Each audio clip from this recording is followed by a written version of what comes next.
Welcome to another episode of SalonLife. With WhatSalon, everything you need to run, manage, and grow your salon business. This is SalonLife.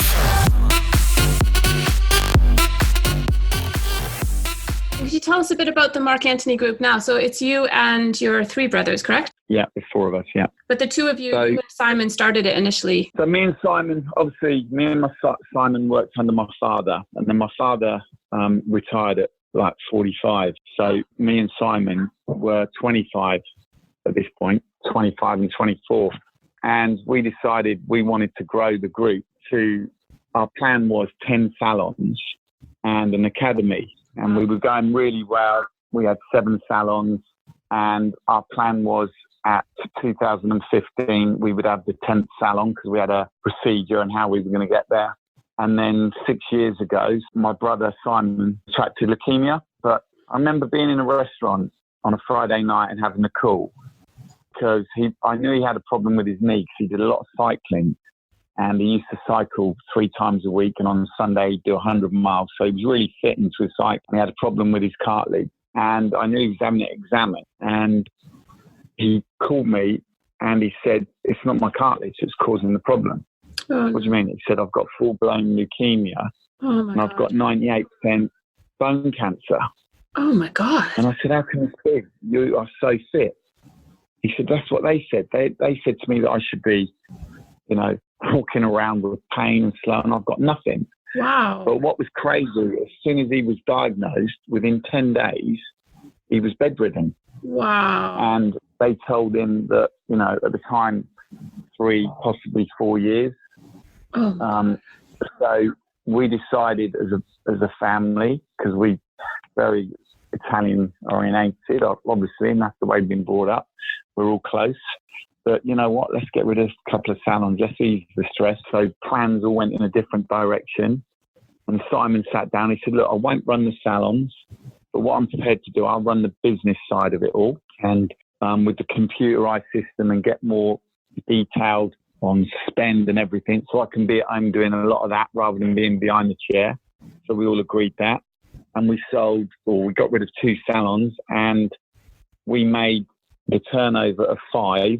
What we were doing was 7. So Amazing. It was phenomenal. Amazing. We didn't lose anything from it. Wow. Our costs were cut because we didn't have rents and rates. Of course. And it worked really well. And Simon, he worked from home now. He spends time with his dogs and family. And then he's had leukemia just over 6.5 years now. But in February this year, the leukemia is now in remission. Excellent. But he will always have to take the drugs for the rest of his life. Sure. But the good thing is, before it was like a bubbling volcano. It was always there, and it was if he got ill or colds, it would, rise to the top. Whereas now the drugs have kind of got it out of his blood. There is trace, but it's what they class as remission. So as long as he carries on taking the drugs, he's fine. And hopefully, as they said at the time, who knows, with the money you raise from drugs, the money that we're investing, who knows how years gone by won't change things. And 6.5 years on now, and we have rode London to Paris for 5 years on the bounce.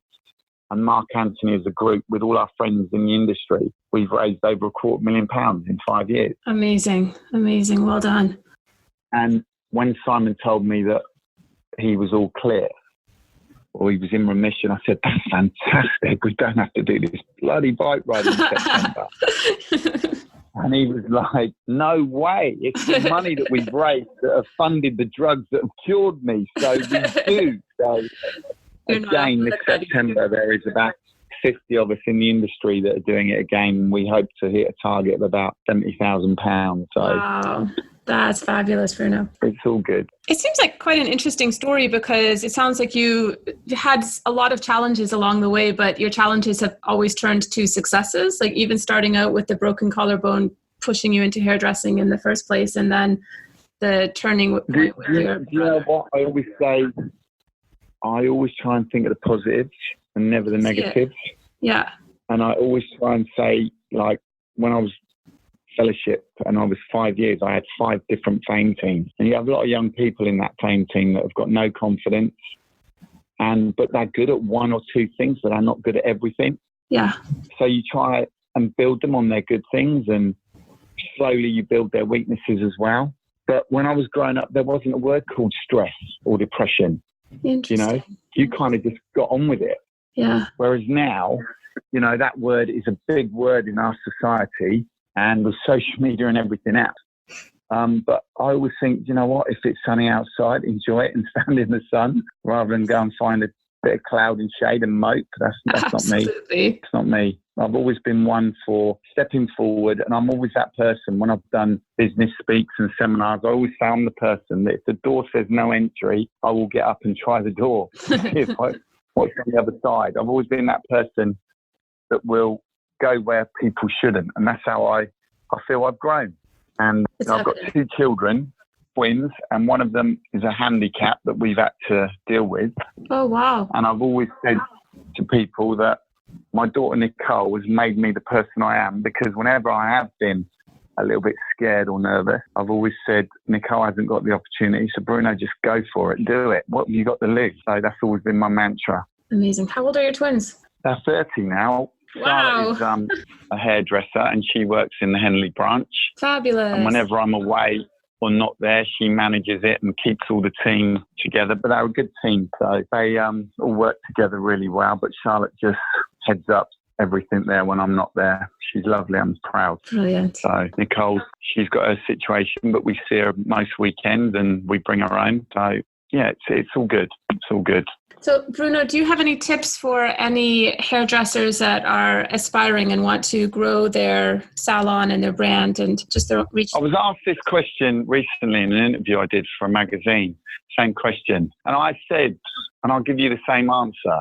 When I was a young hairdresser, I just loved being in the salon, cutting hair and doing the best I possibly could to make the man or the woman feel great. And when they went out with that smile on their face and you knew, then that made me feel great. And I find so many young hairdressers now, like when I read, their resume and it will say, oh, I want to be an ambassador of a product company, or I want this, I want that. And I honestly feel I didn't want any of those things.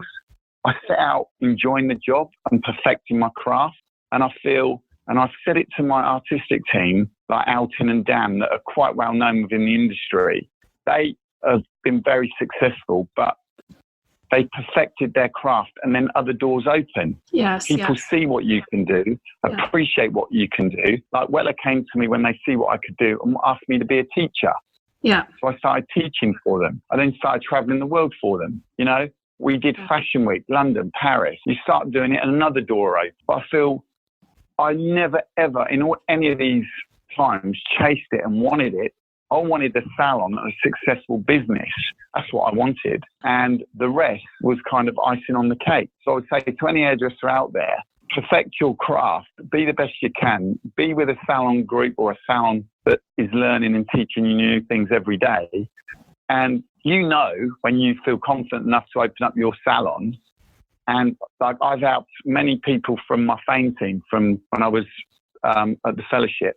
And I always said to the fame team people, do you want to be a superstar hairdresser with everyone knows you, with no business behind you? Or do you want to have a credible business which supports you and gives you longevity in this industry? Yeah, absolutely. And I feel a lot of young hairdressers look at certain people and it's not what it seems. And there's people like Leanne Regan, Joey Ferraro, Becky Hunt, Simon Tuckwell. They were all people at different times in my fame team. And I've all helped them and given them advice. And they've all run in now successful salons. And they couldn't be happier. And I always remember at the time when they were in the fame team, oh, we want to be like you, want to be a superstar and travel the world. And I'm like, get your salon and your career in place. Yeah. And the rest of the stuff will follow. Yeah. So that's the biggest bit of advice I can give, really. And obviously there'll be some out there that might accept it and some will still want to chase their dreams and do all the other things rather than open up their own salon and have a business behind them, which is actually the bricks and mortar to everything. No, it makes a lot of sense. I really like that. And even talking about the business side of things, because you sort of mentioned having somebody that gave you some guidance, even with simple things like ordering in the paper and the coffee. Are there any resources that you would be able to recommend to people wanting to open a salon or new salon owners to tweak those? I listen to people that have actually done it and done what I want to achieve. Like Anthony Whitaker, he's an Australian hairdresser, and he had 5 salons in Australia. He had an academy. He won the Australian Hairdresser of the Year, which is equivalent to our British Hairdresser Awards. And now he writes books on business for hairdressers and how to look after the clients.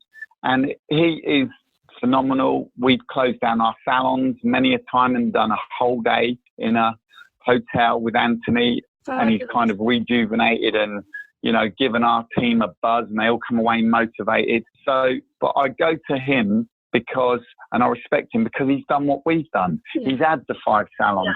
Yeah. He's done everything. Where you've got other people out there that are constantly preaching to hairdressers how to run a business, how to motivate your staff, how to grow your sales. But then when I ask them, they never had a business, hairdressing. They're called these business gurus or whatever. I've got to go to people that have actually done my job, that have walked the path that I'm walking.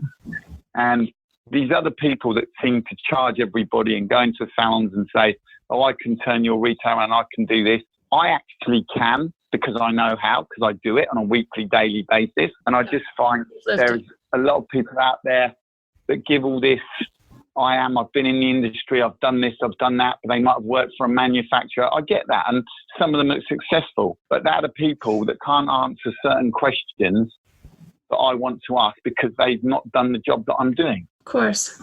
So, whereas Anthony, you can speak to him and say, oh, when you have this problem, what happened? Oh, yeah, I had that problem and I did this, Right. So he can really relate to it. And I respect him. He does great books. And I had 80 staff and I bought everyone his book. Fabulous. I gave it to all of my staff to read, his first book. And I said to him, if any of you, once you've read that book, want to give it back to me, then I will not charge you. Okay. But if you want to keep the book, then I will charge you £10. And I think the book was £12. Nice. So I said, if you want to keep it, I'll charge you £10. And most of my staff kept the book. Yeah. And it's one of those books that you read it once, you get something out of it. You read it twice, you get something more. And please don't, I'm not plugging Anthony Whitaker, by the way, here. No, it's good to have the resources. What's the name of the book? Anthony Whitaker. He does his own business courses and books, and it's called the Anthony Whitaker Business Book, and he does 1, 2. But there's loads of people out there that do that type of thing. But why I respect and relate to him is because he's done the salon journey. He worked at Sassoons in London.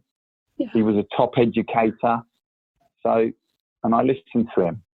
Very good. So yeah, that's a bit of advice. And the fellowship has helped me in my career massively. Well, you were the president of the fellowship as well, weren't you?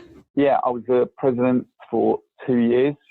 Yeah. I was painting manager for 5 years. Normally, the job role is always 2 years in everything you do at the fellowship, and then you're moved on. But I took the painting concept to a different level, so I ended up doing it for 5 years. Wow! And then they asked me, would I be president? And I said no, it wasn't for me. And then I ended up saying yes, and then I became president. And it was, again, it's another one where you get to meet so many people, different manufacturers, from hairbrushes to, nails to quick hands, everybody. Then it opens up another door, and you're kind of every event I was at, every single event, you're the face, and you get to meet more people, and some people want to meet the president, and so you're always polite and kind. But again, that was Brian Willoughby that introduced me to the fellowship, and he introduced me to Anne Herman, and she was the lady I started to do shows with, and she used to tell me how to do the show. You need to do 2 short hair, 2 long hair, show your skills. And I remember back in the day, there was me, Ucken Knievy, who's Hob, 4 times British Hairdresser Winner of the Year, Andy Heisman from Rush, their international director. And we'd all be starting at the same time, and we'd be going on that stage doing shows together. And although we were all friends and, it was polite backstage, when you go on that stage, you want your show to be better than theirs. Of course. Yeah. It's a fun, competition, if you like. It's not competition, but you want everyone in that audience to be thinking, wow, Mark Anthony's work is incredible. So it's, it was cool. It was brilliant. And I made lots of friends and it was a great experience. And I'm now the ambassador for the Fellowship for British Hairdressing. So it's good. And there's only 2 of us, which is me and Errol Douglas. So yeah, it's great. And you've also got a reputation for being a very passionate hair educator. You're doing training still? Oh yeah, gosh, yeah. I train my team in Henley every Wednesday. So every Wednesday they bring models in at 5:00. Brilliant. Because all our team, all our juniors, they train on a Tuesday and Wednesday. Okay. A whole day in our company. But on Wednesdays, the managers of every salon train all the seniors each week. Oh, so they bring in models. So my day's a Wednesday. Outing in Woodleeds is a Tuesday. So it gives them extra and it just keeps all the team on their toes. And if someone's a little bit weak, either tapering or graduation, then, we just give them that personal one-to-one. So yeah, I believe education is so important. So important. That's fabulous. I really like the system that you've set there. And is it possible for somebody who is not part of your team to attend one of your trainings? No, not at our salons. There are people that inquire about us and they go online. And like I did demonstration recently in Chesterfield up by Manchester. I went to a salon there and they wanted short hair work. Yeah, so we take bookings as a team, as an art team, and we do a lot of independent work. I was in Ireland the other weekend doing a business talk. So, yeah, I think what people like is we're real. I don't dress nothing up. I say it how it is. Yeah. Sometimes it can get me into trouble, but that is how I am. I try to keep it straight talking. It's like when I'm on these business network events, sometimes I hear hairdressers say, oh, we do, 70% colour. And I'm like, wow, that's incredible. Because my company, we average 48%. So if you're doing 70%, I want to know. And then when I actually dig in and ask the right questions, actually, they're on about 30%. Okay. There's a lot of hairdressers out there don't actually know their actual percentages. I met a guy that was tracking he said to me he was tracking at 20% retail. When the national average, I think it's 4%. Wow. Mark Ant is a group. We track at 15. So when someone's telling me 20, I'm thinking that's phenomenal. And then I find out, but I sell loads of electrical GHD irons and all this. And I'm like, well, actually that doesn't compare to me because mine is solely what the stylist sells behind the chair. Amazing. It does not include walk-in sales or any other electricals. Amazing. So you find in the industry there is a lot of people that say things because they think you want to hear them. Right. And I just think it's a load of alabushette. And I honestly find that when I start digging and asking them the right questions, they don't know the right answers. Just like I did in my late 20s, early 30s. I'd have been the same, I expect. Sure. But now I know my business inside out. I know the figures. I know how it all works. And I can say it's a journey and you learn it on the way because as a hairdresser, no one gives you this business acumen and you're in it because you know how to cut hair. Yeah. So running a business is totally the other scale. Yeah. And I was one of those people that I had a rough idea, but I wasn't as glued up as I am now. And it took me until I was 35, 34 when I met Brian and they gave me a bigger insight and taught me how to really run a business properly. And it just shows because we went from 7 salons to 5 and still turning over the same money. So that's phenomenal. It says it all, really. It does. I just want to backpedal to a point that you said about retail and hitting 15% because retail is always a difficult area for salon owners. Do you have any insights or tips on how to increase retail sales within the salon? One little tip I can give, which was passed on to me, and I laugh every time it happens, is when that hairdresser has got the sale of a shampoo and conditioner and they've sold it to you and you're walking to the desk, we turn and say, and all my team do this in all my 5 salons, would you like 1 conditioner or 2? Interesting. And no one thinks of doing that because they think, oh my God, I haven't sold for a week. I finally got that one client that's buying a shampoo and conditioner. I'm so excited she's going to the desk with it. But then when you say, would you like 1 conditioner or 2? It has a double-edged sword. Because some clients say, actually, I run out of shampoo before I could do conditioner. Can I buy another shampoo? Very good. So when we brought that into our group, conditioner sales and shampoo sales went up. It's such and even now when it happens, tactic as well. Very good. I know. I turn away with a smirk on my face, just think, oh my God, it so works. Brilliant. And so that's one tip that any salon owner out there, if they're listening to this, that 100% helps. And when I've gone into salons and I meet with the salon owner and says, my team don't do retail, they won't, they say they sell everything. I always open up the seminar with, there's 2 reasons you don't do retail. You're lazy, and the other one is you know nothing about the product. So if you know everything about the product, why don't you sell? Yeah. And I then bring out a £50 note and I say, I will pay anyone this week £50 for every product you sell. Wow. Do you think that sells? Of course that sells. Of course, yeah. It's basically they can't be bothered and it's laziness. Yeah. You know, there's no excuse for it. Yeah. No excuse for it. And it's not, you're not selling. You're educating your client. Why would a client go and have £150, £200 cut and colour done and then go home and use Head and Shoulders on the colour? Right, yeah, of course. Not that I'm making Head and Shoulders one of the top brands in the world, but it does lift the colour slightly. Sure. So it's all about educating the client in what to use. Yeah. It's not about selling, it's about education. But again, going back 30 years ago, I wasn't like that because I didn't even know. Yeah. It's kind of the journey that you learn and you try to instill it in the staff so that they can earn more money and everyone's happy as well as the clients are happy. Yeah. You know? So that's very good. It's always learning and pushing. And I think even at my age, I'm always learning and looking for new things. And anything that makes my salon run more smoothly or helps the staff in their education to get the points across, then that's helpful. And I listen to everybody and what other people have to say. So you never stop learning. I think at that point, if you do and you think you know it all, then that's the time, you know what, I'm out of here. Leave, because it's always new. It's always something new. That's fabulous, Bruno. You are an absolute wealth of information. We're actually out of time, so I'm going to have to close. But thank you so much because you're just a wealth. No problem. I feel like I told you I waffle on a lot. You're fabulous. Honestly, I feel like I could talk to you for another hour or two and just glean from your mind. No, it's been fantastic. Thank you so much.